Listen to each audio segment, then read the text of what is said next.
Starting up and setting up a WHS3250 receiver with your host for an array deployment. First off, make sure that you set up the host so that it'll connect to your receiver. First off, when I connected, I got COM3, and I make sure that I'm on the 3250 receiver layout. Press apply and then OK. Link to your receiver. You should get a whole bunch of new icons come up, and then start your setup. If this button is grayed out, then you are already logging. So press setup, start your SD card, reset it. This one has a bit of information on it. I'm going to initialize it.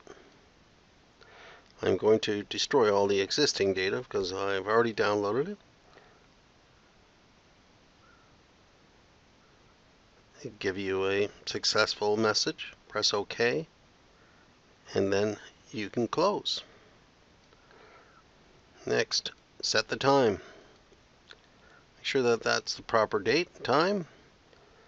It isn't, so I'm going to send my PC time, which I just set with the atomic clock. The receiver clock and your system clock are synchronized. Messages here, and then press done. Next, make sure that you have a logging schedule set to always on. Make sure you send it. The status will say sent, and then done. Next on the list is battery initialization. Considering you've put in 2 new batteries,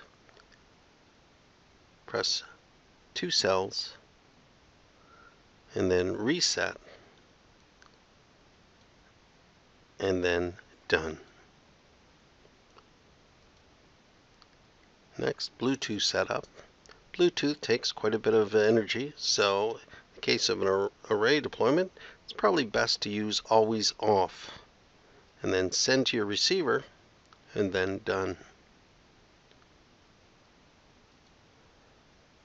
Finally, and most importantly, a beacon setup. Select an ID, a beacon ID that's not part of your array. In other words, you're not sending out that particular ID of tag, and make sure it's outside of the ones that you are going to purchase in the future. Some people use 2, 1 digit, 2. If you're sending out just 12 receivers, you can utilize 12 or 120. But the most important part is that you enable the beacon and set it for about 1 minute's time. And finally, send to your receiver. The status will change to sent, and then done. Now you have an enabled beacon. Last step before you deploy is start logging.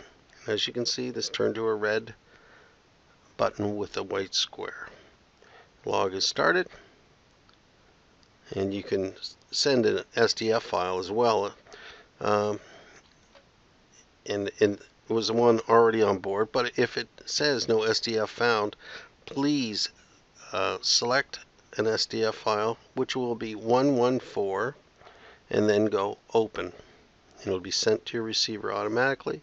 It'll actually say current Sdf file, and your receiver is good to go.